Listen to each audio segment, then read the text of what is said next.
This is Invisible Inc., the podcast for under-resourced women entrepreneurs. And I'm your host, Shubha Chakravarti, founder of Achieve. Join me as I talk to women entrepreneurs about the nuts and bolts of their journeys and to experts who will give you insights that are hard to find anywhere else. Let's jump in. What's even more important than an MBA when you're a founder on the lookout for funding? What's one obvious mistake many founders don't even realize they're making when fundraising? What simple exercise will help you find the best sources of capital for where your startup is right now? In this episode, Marie Meslin, former president and executive director of the Capital Network, talks about the one critical factor founders must focus on, easy to avoid mistakes founders make, tips to sharpen your fundraising strategy, and much more. Now, here's Marie.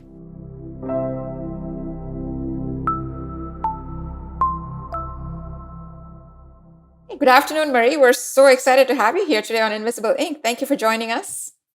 It's a pleasure. Thanks so much for having me. You have a pretty fascinating background. I've talked before, and I was looking through your LinkedIn profile. You've done a bunch of stuff in the startup world. So can you just talk us through your journey and how you got to the Capital Network? Quite frankly, accident. It was accidental that I ended up in this field. And I'm sure for a lot of people, that's how they discover entrepreneurship, right? A little bit accidentally. My background was actually in nonprofits and women's rights, international human rights. And then I also worked for an innovation consultancy in New York and in London. So my background was about how can we have creative new ideas and help change the way people think, but also how do we make things better for people who have been underserved? And I ended up moving to the US. And when I moved here, I just met somebody who said, oh, you know what? I have this job with the Capital Network, but I'm leaving. I think you'd be perfect for it. And they described the organization. I was like, investors, financials, fundraising? No, thanks. That was not what I thought I would be doing. But when I kind of started looking into it and thinking about it, I was like, oh, it's really just about supporting people who have these great innovative ideas and want to make a difference in the world. And you need money for that. And how do you help people succeed in this very difficult field? And so when I started, it was mostly about fundraising education.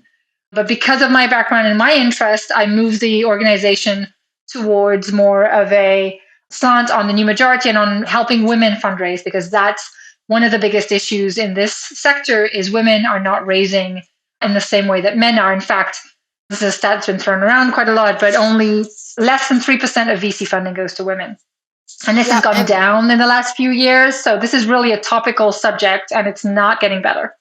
Yeah, and spot on. So we're going to dive into all kinds of nuances on that. Before we do that, can you just give us an overview of what the Capital Network is and what the organization does? So we are a nonprofit. We're actually based out in Massachusetts. And what we do is we provide entrepreneurs fundraising education. So we run 3 programs. And it's an organization that's been around.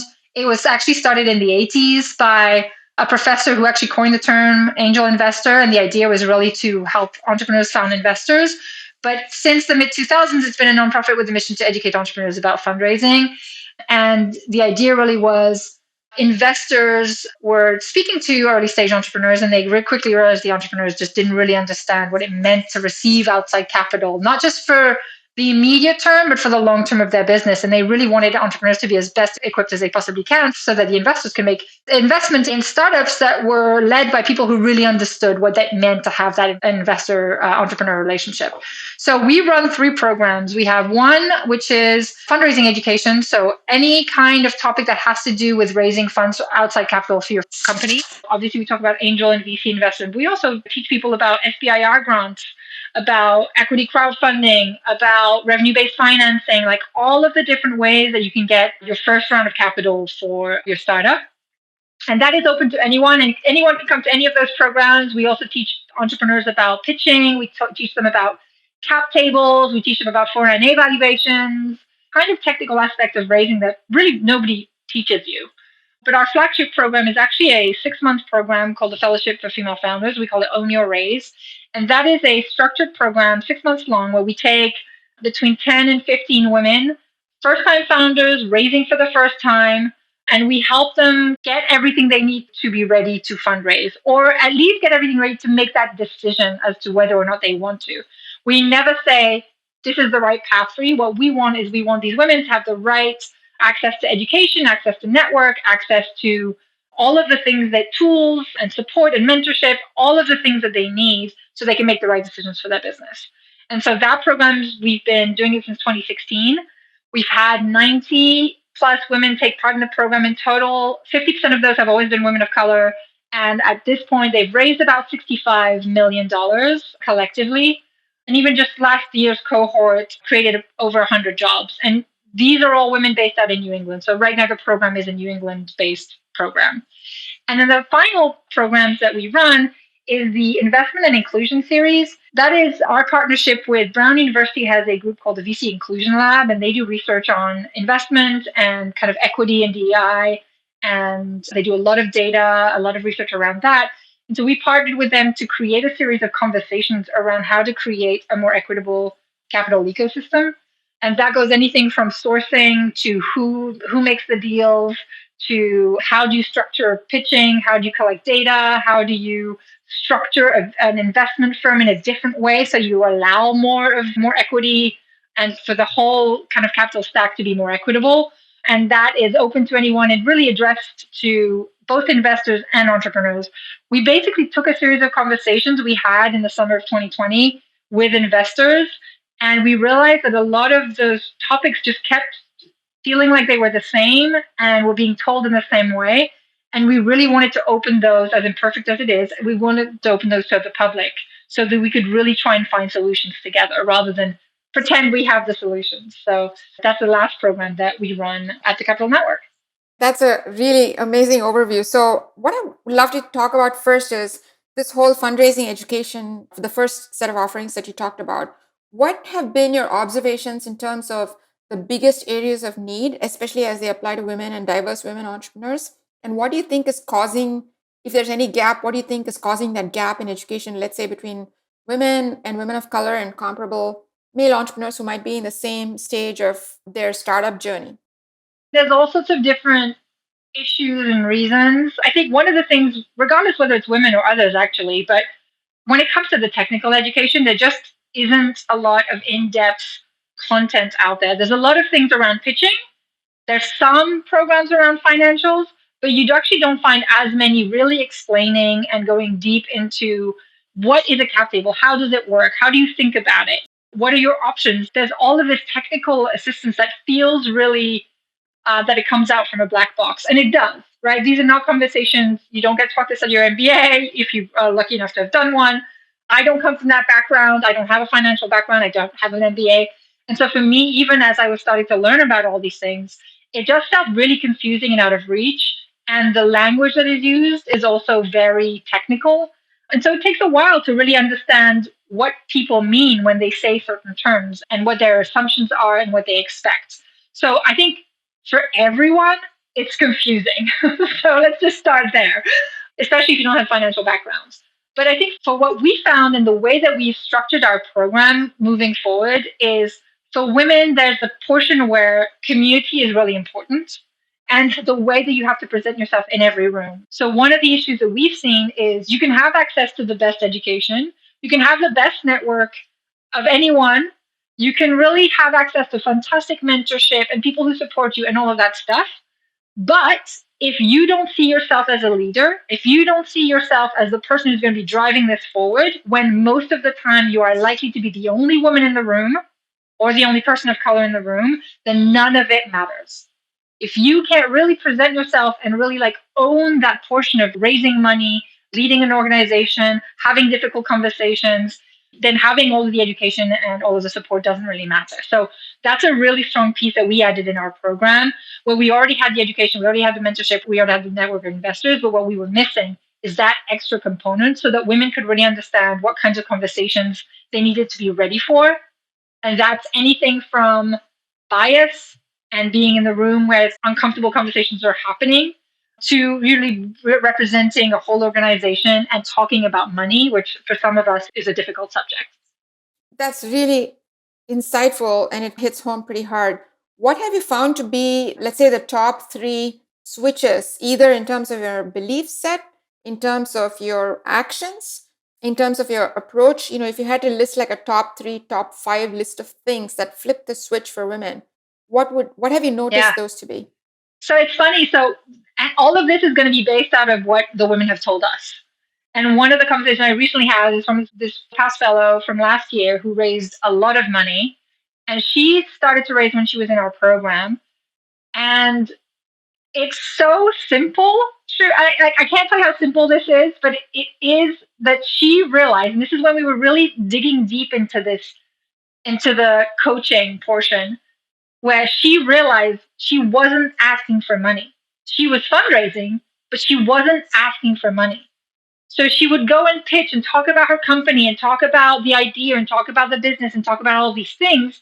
And then she realized she wasn't clear about what she was asking and what it was for and why, which is so simple. But when all of the focus in the startup world is a lot of the times it's focused on the pitch, it's not focused on the business and how you make money and making sure that the way you pitch and the way you talk about your company, it's taking that step back from being excited about like your product or your project or your idea or all of that stuff and being as excited and as communicative and as explicit about how you make money.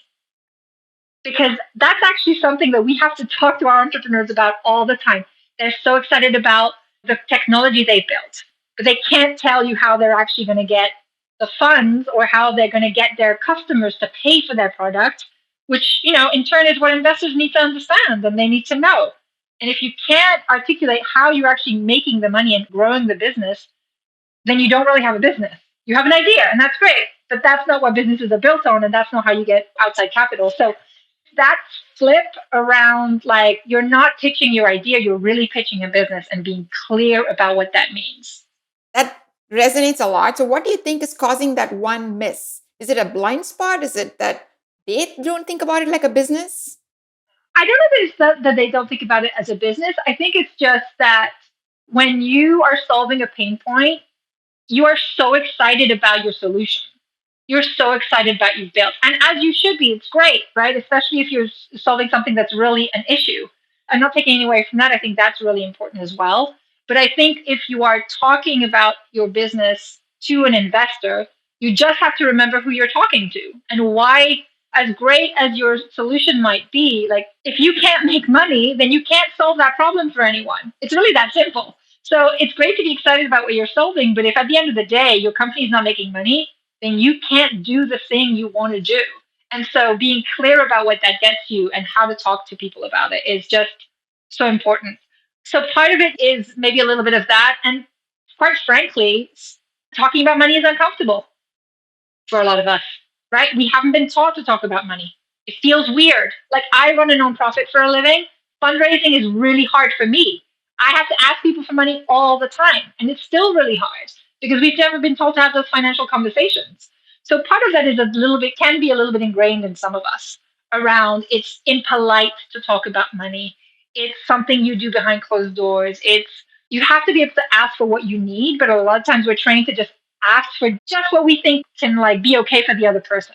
I do this all the time where I'm like looking for corporate sponsors. I'm like, oh, okay, well, maybe we'll just ask this because I think they can probably do this instead of me saying, well, actually, what I need is this.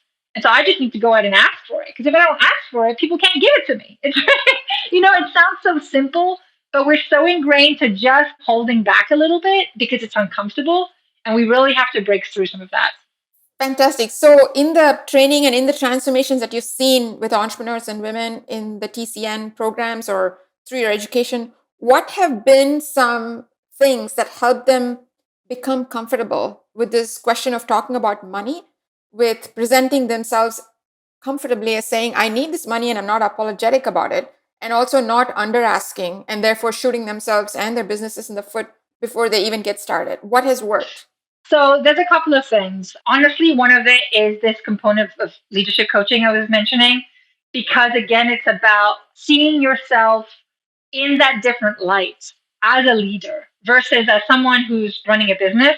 If you are able to kind of really look at your role and if you're really able to take some of that kind of like mysticism out of the whole process, because we know that asking for money and fundraising is a bit of a black box, right? You have conversations to the side and it's not really open and, you're negotiating things. So things are very secretive and all of that. So being able to practice those conversations is really helpful. And just, this is something that we talk a lot to our entrepreneurs about. One of them is replacing yourself in the narrative, right? So there's a power imbalance, or at least a perceived power imbalance between entrepreneurs and investors. I need money, you have the power, I'm asking for you to give me something, which feels very uncomfortable. But actually, if you start thinking about what you're doing and reframing how you talk about it, the investors can't do their job without you. It's really that simple. They can't invest if you don't create great businesses to invest in. That's one reframing. Another reframing is around what you're doing has value and worth. You are really helping make a difference. And people want in on that. Like, they're excited about that. Like, instead of being apologetic about like what you need or how much you want to ask for and all of that, it's remembering that you're creating something that has value, and people should be so lucky as to be able to participate in that. So sometimes it's little words. Instead of in your pitch saying the ask, say the opportunity.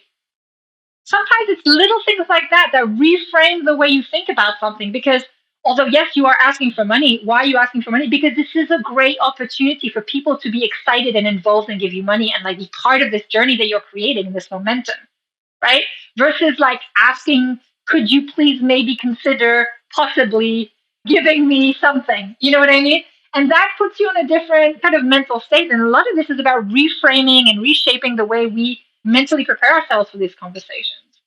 And the other portion is, if you're really sure about what you're building and what you're doing, and if you have a great understanding of the kinds of people you want to work with, it's okay to say no. Because I think a lot of times, again, when you're fundraising, you think, I need this money. If I don't get this money, things are going to go down, which is why, you shouldn't raise if you are desperate. But a lot of times at some point that happens to all of us. But I think part of it is also being able to say, yeah, this is a good opportunity. And the fit with the investor. Thank you. The fit with the investor. So it's okay to say no if you don't feel like that fit is going to be the right one. This is a long-term partnership that you're creating. And so feeling good about saying no, as scary as it is, can really be a great tool in building that confidence around what you need. And part of that is getting that clarity of, well, what is the vision you have for your business? Like, where do you want this to go? What kind of people do you want to surround yourself with? How much money do you actually need? And where do you think you should be getting it from? And all of those things come from really understanding your business well. So it's about really getting the women to see their business from a little bit of an overview, versus when you're so in it and you're just trying to get to the next thing. It's really hard to take that time to see the overview and really plan for what it is that you want. And that's a really big tool. Given that not everyone can have the access, for example, to TCN's programs, let's say I'm living in Chicago, so I can't attend. Are there other trips or proxies that we can use in the absence of a support network like this to make that switch? There's some recorded workshops that are open to everyone, and actually you can just check our YouTube page for some of those.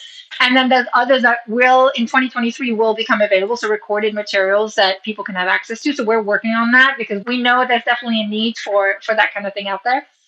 And then the other thing is, obviously, we live in New England where there's a lot of investors, there's a lot of resources, there's a lot of community organizations, and that's great. But there's two things. It's like, let me speak to maybe areas where there's not as many, and then areas like ours where there's arguably too much. Because one of the things we talk about with our entrepreneurs, just in general, wherever you are, like, be selective about where you go and what you do. One of the most precious things you have is time. And in an area like New England or New York or any of the big cities, you could go to a different event, pitch night, investor, whatever, like every single night. Is that really what you need? No, be really focused about what kind of people you want to meet and why, and what you want to get out of those conversations so that you don't lose track. It's great when serendipity takes over and you go to an event, you meet someone, that's fantastic. You are running also a business, and like creating the right balance between what are the right events to be involved in. We had a founder who was great about that. She would always, any event that she was asked to be on or attend in, she was like, she got very clear about who would be at the event so she could really make that decision whether or not this was the right thing. And she would always ask the organizers, like, what is it that you want entrepreneurs to get out of this event? What is it you're trying to create here? So she could get a sense if their kind of mission was aligned with hers. For areas where there's not as much, so much has moved online. I mean, it's kind of obvious, but there are now communities of entrepreneurs where you can meet up every week or so. And I think more than anything, what we found really helps support those women and gaining that confidence is being able to find a small group of entrepreneurs in the same boat as them and being able to share the wins and share the frustrations and brainstorm around like solutions. Because one of the things you don't do when you're an entrepreneur and you're go, go, go all the time, you're so focused on the problems, you don't have time to really celebrate the wins. And creating your own community where you have people you can celebrate that win is so, so important. And wherever you are, there are entrepreneurs around you. Small groups of people you can meet with once a month, even if that's all you can do, but really structure your conversations around, okay, let's go around the table and I'll celebrate what's the best thing you've achieved in the last week. What's something that you're having an issue with that we can help you figure out? What are some of the things that are going on in terms of not just your business, but like your family life, your home life? For women especially, it's these are not separate things. There's not work over here, home over here. Like it's all connected. And I think that's where a lot of coaching comes into play is like being able to look at all those different aspects and understand that it's not like you're going to go through a hurdle or through a difficult time and then you'll be over it and then everything will be great. It's the hurdle after a hurdle after a hurdle. And you have to be okay with that, knowing that things are going to continue being uncertain for a while. And there may not be no destination, but it's how you put those things into perspective. And having a group of entrepreneurs that can share that burden is really key. Which I completely agree with. So let's say you don't have access to that, right? Let's say who's not currently affiliated with a university or other natural aggregation of entrepreneurs. Do you have things that you've seen work to actually find and attract these other kinds of similar entrepreneurs? And we say same boat. Can you talk about what some of those attributes might be that would give you that shared experience? So, in terms of finding entrepreneurs, there's just so many communities online that you can look at and join. I've seen people find other entrepreneurs by creating their own opportunities, right? You never know what's going to happen if you say, talk to your chamber of commerce and just ask them, like, what are the other businesses that are registered with you? And can we do a networking event where, like, we can meet each other? Universities sometimes can be a really great attribute to find, usually younger entrepreneurs, but starting somewhere could be really helpful. Similarly, I've also seen people start various groups where they're like, I want a group because I'm a mother and also an entrepreneur, and I want people who are experiencing the same things as I am, and like the frustration of being a parent and an entrepreneur at the same time. There's a great organization called Parentpreneur that has created this whole platform around Black parents who are also entrepreneurs, and that particular kind of diagram and creating a community around that. So you can build your own community for anything. And if you're shy and if you're not sure, best is to maybe look around at LinkedIn and see what other people are doing. What events are people going to? And then just trying to see if that's something either you would want to create yourself or you want to go to, or there's a way to access remotely. Sometimes that can be helpful too.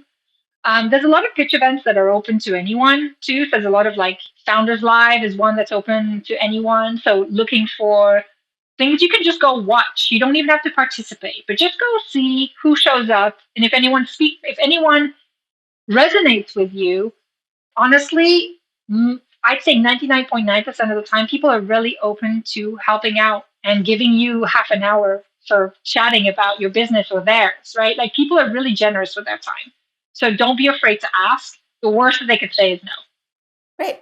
And one comment you made earlier stuck with me, which is you said this is not just an idea, it's also a business. Can you talk a little bit about your experiences with women entrepreneurs and their business models? What have you seen in terms of how robust they are and how can they test for themselves the robustness of their business models and make sure that they're, in the shape that they need to be if you're going to be fundable or investable by an outside party?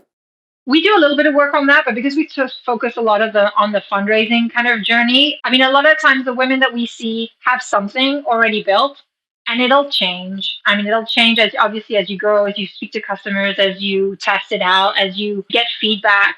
All those things tend to change. I think what we've learned is simpler is better. There's a tendency to want to create something from scratch or reinvent the wheel. Like, you don't need to. Try and see how you can build something in the absolute simplest way possible without sinking too much money into creating prototypes. And like, just start off with something really, really simple that you can just practice talking to people about, seeing if it makes sense. And as you build something, you can start researching what are other companies, what are their other business models look like. Because again, you don't have to reinvent the wheel. So sometimes stealing something that works somewhere there and like implementing in your own business is a great way to test something for yourself, right? But there's nothing static here. I think that's part of the myth around entrepreneurship is like, you'll build something, you'll get there, it'll be done, then you'll raise, and then you'll grow your business. It's always changing, it's always evolving. And actually, my advice would be is to be careful about advice, actually, because you're asking me for advice about it, but I would say be careful about advice. I think one of the things that investors specifically want to see from entrepreneurs, but what you want to see from yourself is you're going to get 1,000 different types of opinions about your business model or about anything to do with your business. You're going to get 1,000 different pieces of advice with 1,000 different people. So really what's going to be more helpful in terms of figuring out what works for you is trusting your gut and really listening to what people are saying. And if you get a saying, no, that's not how I want to do something, listen to that. No one is going to fault you for saying no to somebody's advice if you've got a good reason why not. And especially investors, they want to see you have opinions and perspective on what you're building and not just blindly take advice. Just because some hotshot VC told you to do things one way does not mean that's the right advice. Nobody knows your business like you do. And it's okay to say, that's interesting. Either let me think about it, I'll get back to you, or that's interesting, I've thought about it. However, we're going to go this way because of this. And this is why we've decided to go in that direction. That's what people want to know. They want to know that you're thoughtful and not just taking, if you start taking on everybody's advice, you're just going to end up in the asylum. It's just too much. So I think trusting your gut and trusting what you think is the right thing is always good, and not paying too much attention to what everyone's trying to tell you. One of the points you mentioned earlier was around this capital stack, right? The fact that there are so many other sources of capital that perhaps entrepreneurs aren't aware of. What have you observed in your experience at the TCN in terms of the biggest areas of ignorance or lack of knowledge? And what can women do to learn more about more diverse, non-dilutive sources of capital and how to assess the fit for their specific business? This is something that maybe you can ask the Chamber of Commerce or economic development groups in your cities, because some of them actually have programming to help their businesses. And if they don't have the right programming that you want, you can definitely ask them to think about putting it on. And one of the things that we do with a lot of companies that we work with is put them through a lean canvas. And you can look this up. There's a lot of things online about it. And it's essentially like a piece of paper that's divided into different segments. And you fill this in to get an overview of your business. And that's a really great way to start that journey around how do you understand what questions you need to ask, who you need to ask them of, and where you're going, is by doing a simple lean canvas exercise. And again, there's a lot of videos out there to like help you work through it, but it's always good to have someone help kind of like run through that as well. Let's say I've done that. I've got a sense of how much capital I need. There's high capital intensity, low capital intensity businesses. How do I then figure out, or what do you see work well with your entrepreneurs to match what you have as a business and some level of capital intensity to the right capital sources? What is that process? So part of that is by going through the lean canvas, you get to realize what kind of company you have, and what kind of company you want to build really dictates where you're going to get money from. If you've built a business where you're like, I love this business, I want to run it forever, I want it to be mine, and I want it to be something that I can do, and I want it to grow a little bit, but I just want it to be manageable, then angel and VC is not going to be the right one for you. By virtue of, if you don't want to sell your business and if it's not going to be big enough to provide at least a 10x return to your investors, then that's just going to be a non-starter. A lot of that is around what kind of business you have and what kind of future you want for that business.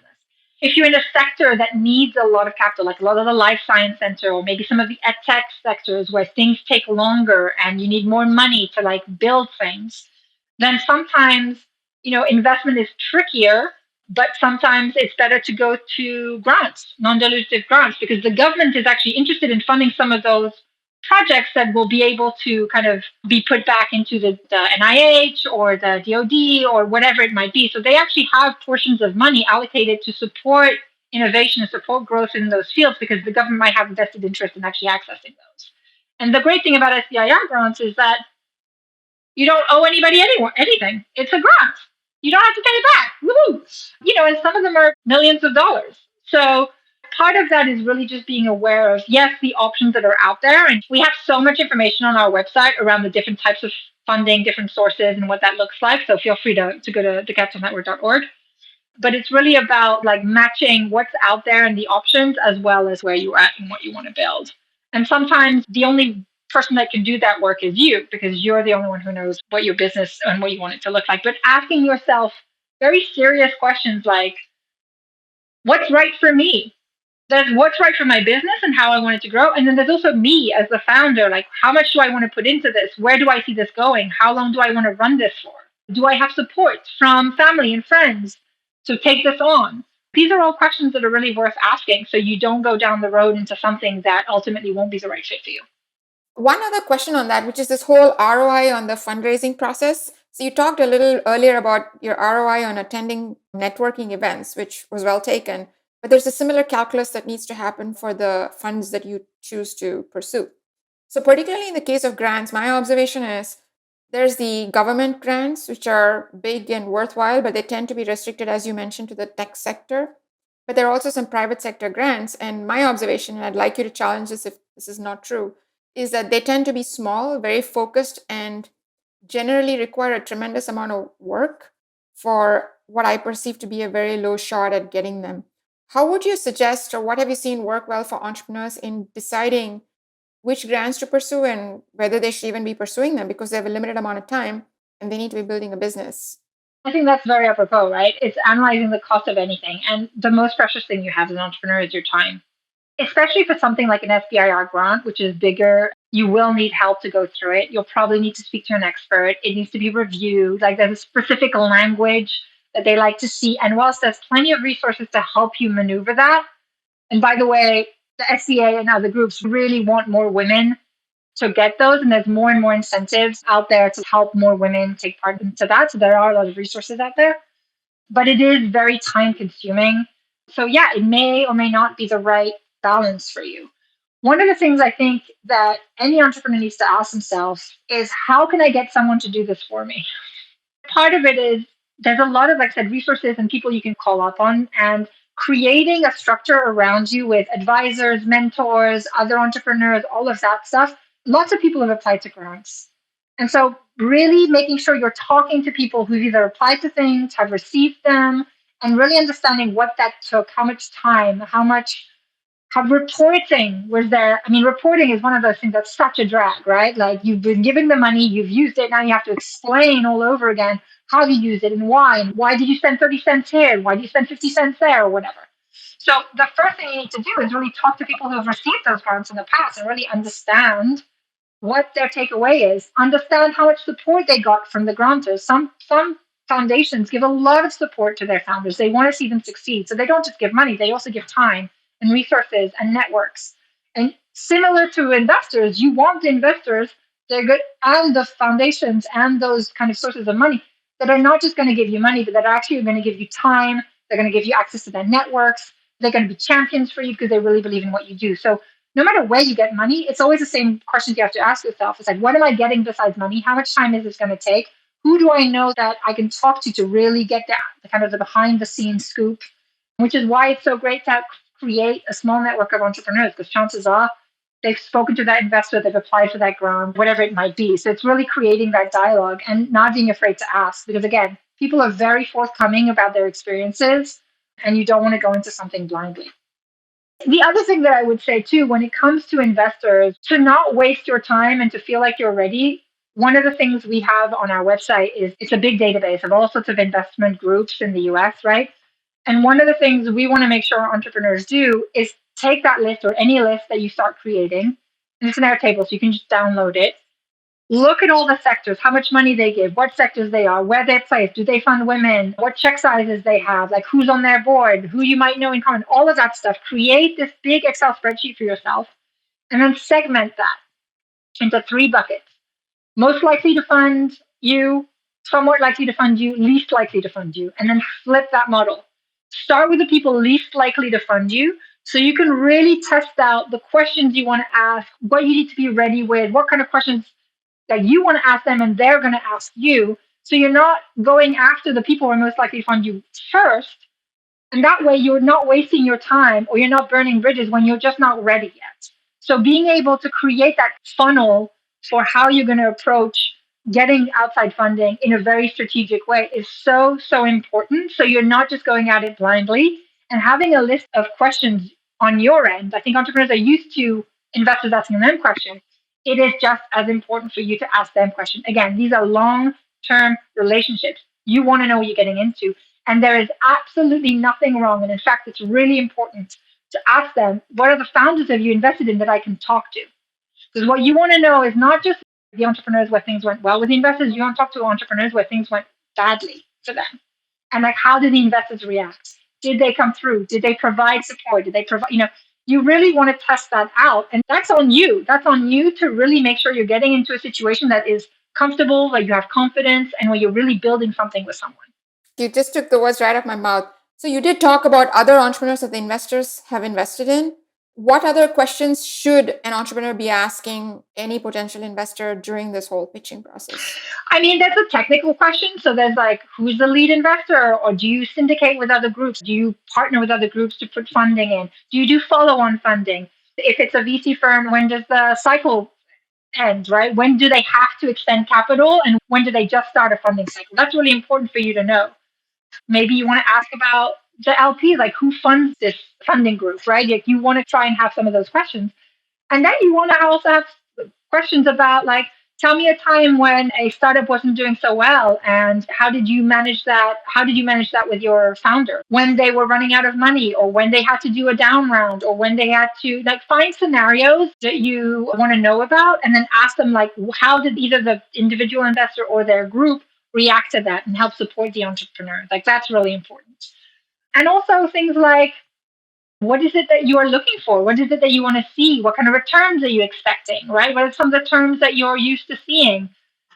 A lot of the times when there's the first initial conversation where you're just feeling it with somebody, and then there's the following conversations where you're starting to get into kind of more negotiations. Negotiation can sound scary. All they are is conversations. You just want to know what people expect, and you want to know what to expect, right? So there's no surprises. It's great to also ask the investors, what are some of the questions entrepreneurs usually ask you that they want to know about, right? It's okay to ask that. Then you get ideas from other people. And it is also, again, something if you have the group that you can talk to, is getting that list of questions so that you're ready and you don't walk away feeling like things are still in a black box. I loved earlier when you talked about this funnel approach where you said start with the ones that are least likely to fund you because there's basically no downs or very little downside for you because they weren't going to fund you anyway. One related question to that, and I've seen some research that says, and also heard some anecdotal stories about how women are running into more situations, especially if they're diverse, where there's this performative aspect of DEI where VCs or other investors will talk to them so that they can say, hey, we're talking to all these diverse entrepreneurs, but they're not seeing the same uptick in funding. In other words, getting checks and stuff like that. So how do you as a woman entrepreneur stay vigilant to see signs of this kind of performative action? And what can you do or what have you seen done by other women entrepreneurs to minimize this kind of risk and ensure that they're going after investors who are actually serious about investing in someone like you? Yeah. So we have a mentor in residence, and we were just talking about this very recently. It's very difficult to know who's just talking to you because they've got some kind of box to tick. And so my advice to that is look for, and this is where your research comes in of creating that whole document about, is looking at their portfolio. If they've never invested in a woman or a person of color, don't expect to be the first. Don't. You're wasting your time. A lot of that is that background research around look at their portfolio. Look at who the entrepreneurs they've invested in are. Look at what that kind of sectors are in. Like all of that will tell you if they've done it before, likelihood they'll do it again. And so that's part of it of how you get ready is people who are serious is like, okay, what have they done in the past? And does that match someone like me? Now, there is a first time for everything, but to not waste your time, I think that's really a good piece of advice. One of the things I would recommend, and we do this in the fellowship, we talk about the difference between what questions women are being asked versus what questions men are being asked, right? People who are in this kind of industry have talked long about this, but it's still happening.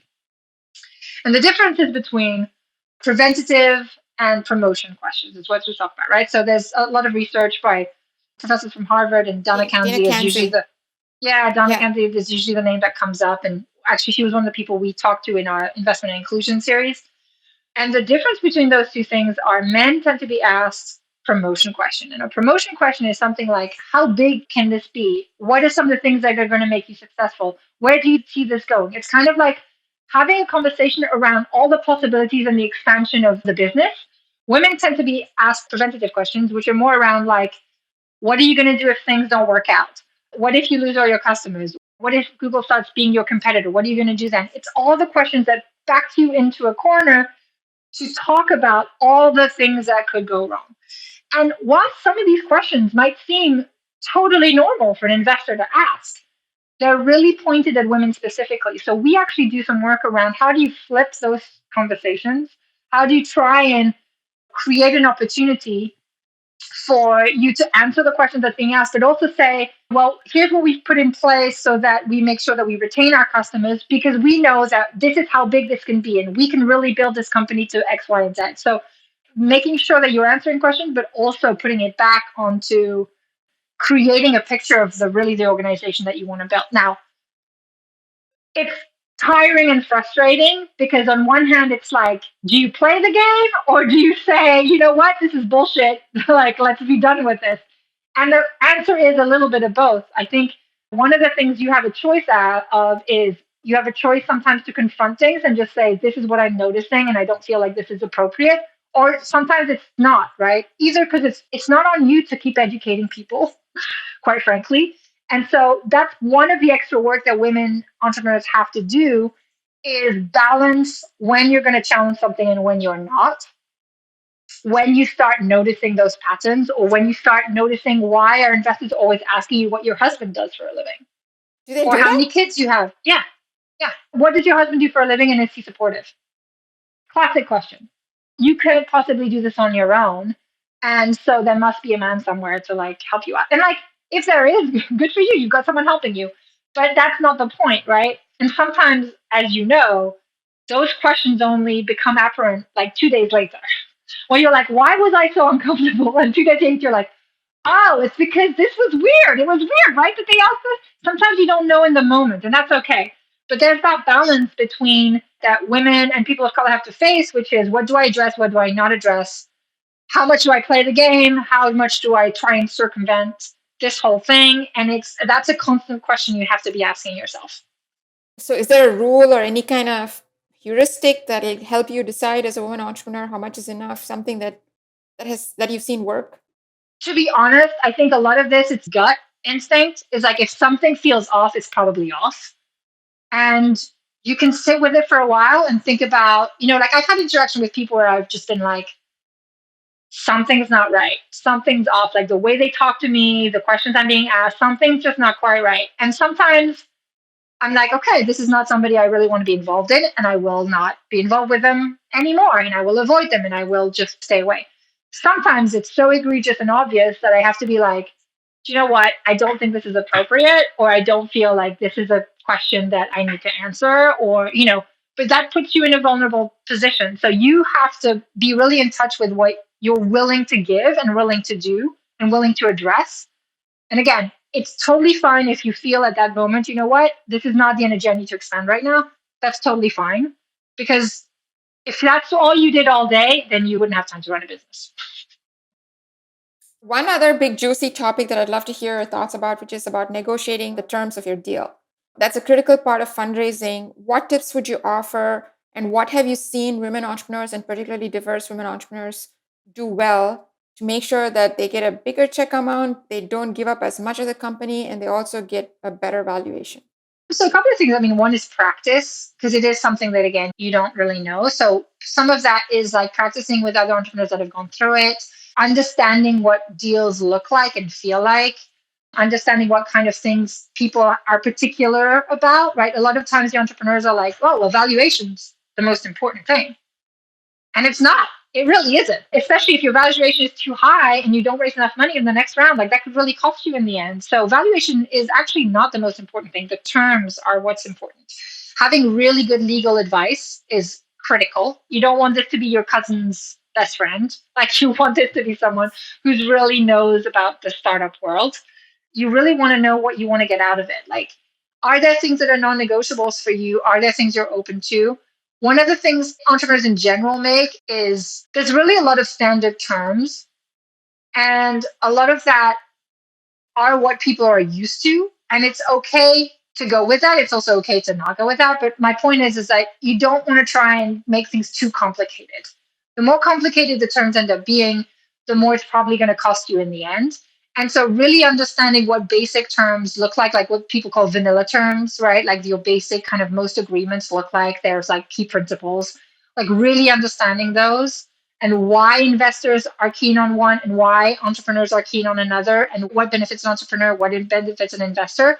Ultimately, if you have good investors you're dealing with, their priority is to keep you with a big enough share, is to keep you excited and involved in the company. It's not to phase you out because they want you to be excited about building this company and making this bigger. That's not to say that at some point you may not be the right person to lead the company anymore. That happens a lot. You build it and then you find somebody else who's got that growth expertise. That's okay. But no, that's okay for you. If you're not okay with that, then maybe you might want to reconsider getting investors. Is this something you want to run the rest of your life? Or maybe this isn't the right thing. So that's why I'm going back to like being clear about what you want and how you see this company growing, and making sure you're with investors that they have a vested interest in keeping you excited with the right number of shares and the right support system and all of those things. Because at the end of the day, as most investors will tell you, like, yeah, the idea is important, but the team is everything. You can have the best idea in the world. If the team isn't excited or able to execute, then again, it just doesn't matter. The idea doesn't matter, right? So part of that is all the things we've talked about lead you to that moment.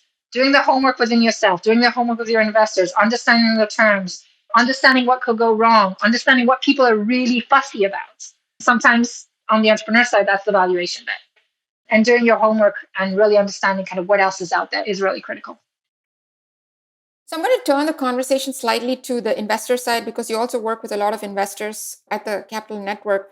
What have you seen in terms of investors that are favorable to investing in women entrepreneurs? What's driving that? And what are some of maybe the headwinds that don't get talked about, the quiet parts that people don't want to say out loud that you think women entrepreneurs should be aware of? I would say, first and foremost, to back it up slightly, one of the reasons why we created the Investment and Inclusion series is because a lot of the conversations I was having with investors behind closed doors was around the pipeline issue. I'm going to use quotation marks here, pipeline issue. A lot of investors were telling us, well, we want to invest in women. We want to invest in the new majority. We just don't know how to get to them. We just don't know where they are. We just don't know how to find them. We just don't know, blah, blah, blah, blah, blah. As someone who works with a bunch of women, I'm just like, you're not looking hard enough. They're everywhere. And I think that's part of it on the investment side is people are looking for an easy solution, but they're not doing the work to actually like do it. So when you're an investor and you're committed to investing in people of color and women, you have to change your networks. Chances are you're white and male if you're an investor. That's like statistically probable.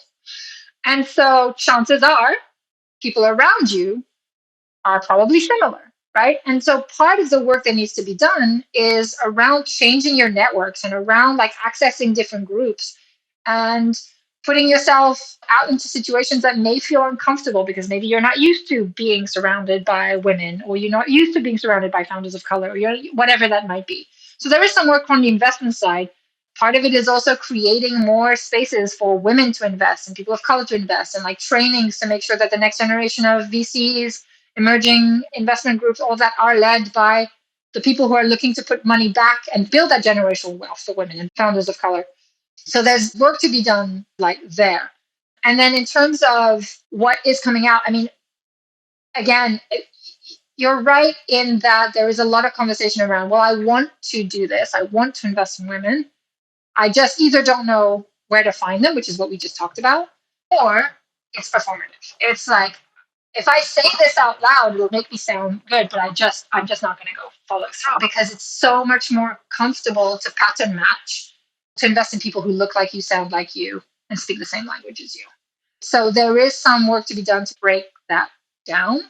Some of that again goes back to like, if you're going to have these conversations, like understand whether or not they've invested in women before, they've invested in your majority founders before, so that you're not wasting your time and you're not having this dance around, will they, won't they, am I good enough? All of those little things that go into your mind when you're having these conversations with people. It's really tiring and draining. Fundraising is a full-time job, and you've already got a full-time job. And chances are, if you're a parent, you've got that third full-time job. So like, don't go into it lightly, and make sure that you have the conversation with the people who you can at least somewhat attest to being fully committed into this field. And also, by the way, not every company is going to get funded. That's just normal. And sometimes it's really about like, okay, if this isn't going to work out, like, how do I think about my company, and how are there other avenues for getting funding if this isn't the right avenue? The other thing I'll say too is, unfortunately, with the Theranos debacle, one woman entrepreneur falling ends up being a example for everyone else. So part of that is also just being prepared and having those conversations around your idea, your business, where you see this going, how the financials are going to work, and really being able to understand what investors are looking for and being able to talk to that. But my advice is, obviously, if you have a company that you in any way, shape, or form can grow without getting outside investment, do that. Excellent. And to the point, are you seriously seeing Theranos being brought up as a potential deterrent by investors? Yeah, so we had a founder who's in the life science, who's about the same age, and she's raised millions and millions. This is her second or third company. And she said she sat in a room full of investors and they brought that up to her. And she said she could feel it. She could feel they were weary of investing in someone like her. So it has been brought up. This is in like later stages, but it has been brought up. We were shocked. And she said, yeah, they had these conversations like right in front of me. And I was looking for funding, and I'm similar age, similar field, looking for a Series A. And it was quite open. Wow, that's eye-opening. And are there, either behind closed doors or whatever, are there valid areas of concern relative to women entrepreneurs or their approach or anything like that that you feel would be constructive for women to take into consideration and work on? No, I think women build different businesses, and they build better businesses because they're more used to overseeing a bunch of different aspects of, especially mothers, their own lives and other people's lives, right? So they're used to having that overview of what needs to happen and when it needs to happen by. I mean, we can talk about stereotypes all day. I don't think they're really helpful. But what we know statistically to be true is more diverse companies perform better. It's that simple. Having a woman on your team makes your company stronger. It's that simple. Having different groups, different sectors, different ages, the more diverse your company is, the more you can really future-proof your business. Because ultimately, and this is something that we were talking about in one of the sessions for the investment inclusion series, is at the end of the day, the US is a minority-majority country. If you're going to future-proof your business, if you're going to want to speak to the right customers, you need to start speaking to those customers right now. And those customers are the new majority. They're Black and brown women. Like, that's who your customer is already and is going to continue to be. So there's no reason why you should build a company that's full of white men. It just doesn't make sense anymore. So that's a big thing that people need to keep in mind too. Excellent. Any questions that I should have asked you, but I didn't? Oh, I can't think of any. You've been great. So many bits and you've been fantastic. So.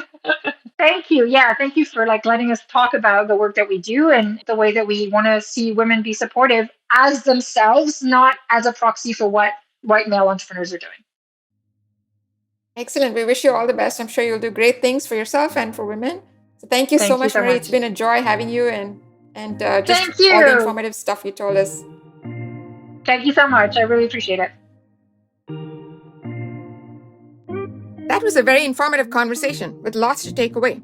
Here are the top 10 that I noted. 1. As a founder, you must understand and master the strategic importance of your cap table in the long-term success of your startup. 2. You'll do better at fundraising if you not only present yourself as a leader, but also see yourself as one. 3.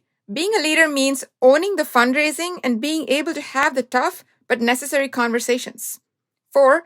Too many women founders forget to make a specific ask when pitching. Don't be that founder. 5. Increase your confidence by reframing your ask as an opportunity for upside that you're offering to your investors. 6. Don't forget to talk about how your business will make money. Without this, there's no investment opportunity to pitch, no matter how great your solution is or how big the problem that you're solving. 7. To get better, practice having the money conversations a lot. 8. Get checks only from investors you can work with. This is a long-term relationship. 9. Invest your time as carefully as you invest your money. Attend events or pitch to investors only when the odds are expected to be good. 10. Always be the final judge of what advice you'll take and what you'll let go, even when it's from investors. No one knows your business better than you. So, what one thing are you going to do differently tomorrow? Thanks for listening to today's episode. We have show notes and more at achieve.co. That's achiiv.co/podcast. Like what you heard? Hit subscribe and share with a friend. See you on the next episode. Now, go be an achiever.